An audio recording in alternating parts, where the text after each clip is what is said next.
Ang Bukidnon, isang probinsya sa Mindanao ay tahanan ng 7 natatanging katutubong tribo. Bawat isa ay mayamang kasaysayan at tradisyon. Isa, ang mga Bukidnon ay nagsasalita ng wikang Binukid, may maputlang kayumangging balat, tuwid na itim na buhok, at karaniwang taas na 5 talampakan. 2, ang mga Talaandig ay karaniwang nasa paligid ng Mount Kitanglad at Miarayon. 3, ang mga Umayamnon ay nakatira sa paligid ng Umayam River sa Mount Pantaron, Cabanglasan.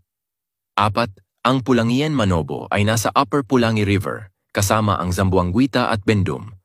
5, ang Manobo ay matatagpuan sa mga lambak ng Ilog, Burol, at Platong sa Agusan, Bukidnon, Cotabato, Davao, Misamis Oriental, at Surigao del Sur. 6, ang Matigsalog Manobo ang mga orihinal na naninirahan sa mataas na lugar ng Bukidnon, Davao malapit sa Salug River.